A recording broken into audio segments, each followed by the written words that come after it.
Assalamualaikum warahmatullahi wabarakatuh. Salam guru penggerak. Pada kesempatan kali ini, saya Sri Andarini, calon guru penggerak angkatan 7, akan memaparkan kesimpulan dan refleksi pemikiran Ki Hajar Dewantara pada tugas koneksi antar materi pada modul 1.1. Saya akan merefleksikan diri saya melalui 3 pertanyaan berikut. Yang pertama, apa yang saya percaya tentang murid dan pembelajaran di kelas sebelum saya mempelajari modul 1.1? 2. Apa yang berubah dari pemikiran atau perilaku saya setelah mempelajari modul ini? 3. Apa yang dapat segera saya terapkan lebih baik agar kelas saya mencerminkan pemikiran Ki Hajar Dewantara? Saya percaya tentang murid dan pembelajaran di kelas sebelum saya mempelajari modul 1.1. Yang pertama, guru mendominasi pembelajaran atau teacher center. Dalam pembelajaran, saya terlalu banyak ceramah dan siswa hanya duduk diam dan mendengarkan. 2. Pembelajaran terfokus pada ketercapaian materi dan KKM atau mengutamakan aspek kognitif anak saja. Padahal hal ini saya sering lupa bahwa pendidikan bukan soal transfer ilmu saja, tapi sejatinya ada aspek lain yang harus diperhatikan dalam belajar. 4. Siswa pasif dan motivasi belajar siswa rendah. 4. Suasana kelas yang tertib, tenang, dan anak-anak yang memahami materi adalah fokus utama guru. Berikut adalah gambar suasana kelas saya sebelum saya mempelajari modul 1.1. Sekarang kita belajar pengurangan ya. Nah, pengurangan itu kita praktekkan dengan tangan kita. Misalnya 10 dikurangi 5, bilang 5, tinggal berapa? Nah, anak-anak jari-jari tangan kita ini ada berapa? 10. Kita hitung.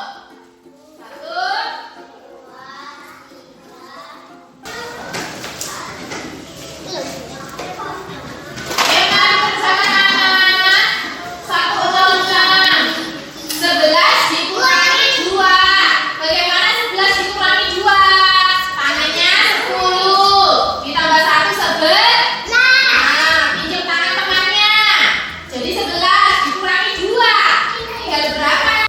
Setelah saya mempelajari modul 1.1 yang merubah pemikiran dan perilaku saya, antara lain yang pertama, merubah pemikiran bahwa guru bukan merupakan satu-satunya sumber belajar.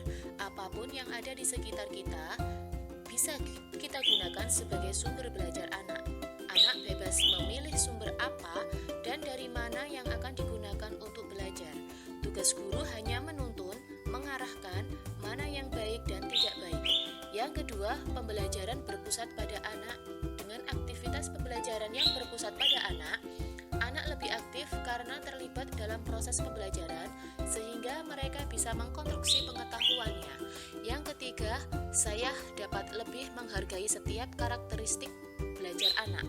Anak terlahir berbeda. Setiap individu memiliki keunikan masing-masing.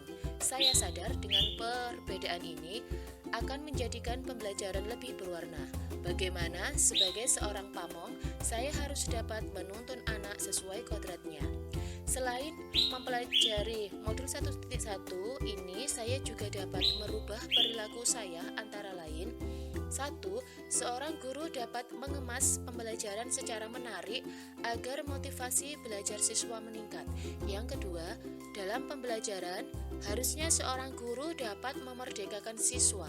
Salah satunya adalah memberikan kebebasan kepada anak untuk menyelesaikan setiap tugas sesuai dengan minat, bakat, dan kreativitas masing-masing.